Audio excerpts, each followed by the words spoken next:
বিষয়টা কি জানেন, আমাদেরকে এই খেলাধুলার অহেতুক কাজে ব্যস্ত করে দিয়ে ওরা ওদের এজেন্ডা বাস্তবায়ন করছে। দেখবেন যখন যখন রমজান মাস আসে তখন তখন দেখবেন মুসলিম কান্ট্রির উপর নির্যাতন বাড়ে। যখন যখন বড় বড় ইভেন্ট হয়, ওয়ার্ল্ড কাপ, এইটা সেটা, দেখবেন ভিতরে ভিতরে মুসলিম কান্ট্রির উপর নির্যাতন বাড়তে থাকে। মানুষ একদিকে তাকায় থাকে, আরেকদিকে উদ্দেশ্য সাধন করতে থাকে।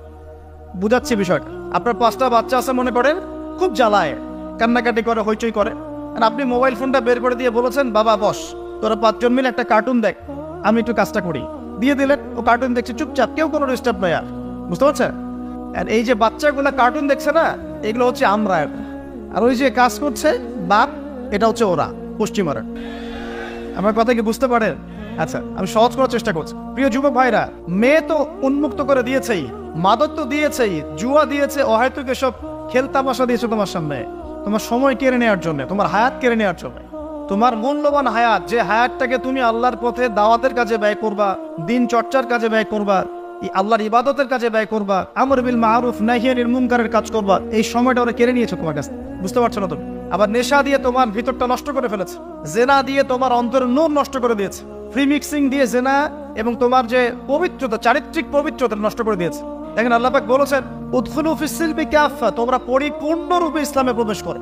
এখন আমি যদি নামাজও পড়ি, আবার ঘুষও খাই, এদিকে রোজাও রাখি, আবার সুদও খাই, আবার এদিকে আমি হজমরাও করি, অন্যের সম্পদ আত্মসাৎ করি, মাপে কমও দেই, মজুদদারি করি ইত্যাদি, আমি কি পরিপূর্ণ মুসলিম?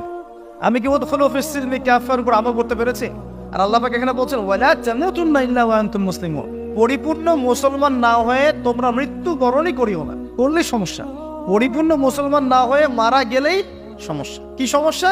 ওই যে আল্লাহ পাক বলবেন, মান রব্বুক, বলবে লা আদরি, আমি তো জানি না, কারণ পরিপূর্ণ মুসলমান হয়নি তো, আল্লাহর সাথে শিরক করেছে। আল্লাহ পাক বলবেন, মা দীনুক, বলবে লা আদরি, আমি জানি না। মা দীনুক উত্তর কেমন করে দিতে পারবে? ইসলামের কিছু অংশ মানে, কিছু অংশ মানে না। ইসলামের কিছু অংশ মানে, নামাজ, রোজা, হজ, যাকাত, তাসবিহ, তাহলিল সবই মানে, কিন্তু সুদ ছাড়তে হবে, ঘুষ ছাড়তে হবে, জেনা করা যাবে না, মদ খাওয়া যাবে না, দুর্নীতি করা যাবে না, মানে না। তাহলে মা দীনুক কি উত্তর দিবে? মান নবিয়ুক, কে নবী? উত্তর কিভাবে সম্ভব? নবীর সুন্নতি তো নাই গায়ের উপরে, চেহারায় নাই, কাপড়ে নাই, চলাফেরায় নাই, ওঠা বসায় নাই, ইবাদতে থাকলেও অর্থনীতির মধ্যে নাই, অর্থনীতির মধ্যে থাকলেও সংস্কৃতির মধ্যে নাই, সংস্কৃতিতে থাকলেও সমাজে নাই। নবীর সুন্নত কি খালি ঘরে তসবিহ টেপার মধ্যে? মানে আমরা খালি সুবহানাল্লাহ সুবহানাল্লাহ পড়বো, এটাই সুন্নত? দাড়ি ছেড়ে দিব, এটাই খালি সুন্নত?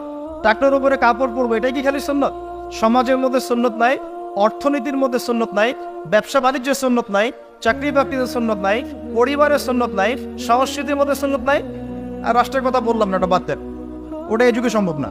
ইল্লা মাশাআল্লাহ, যদি আল্লাহ পাক না চান। ওইদিকে আমি কথাই বলতে যাচ্ছি না, আমি সমাজ পর্যন্তই আছি, আর এর উপর যাচ্ছি না।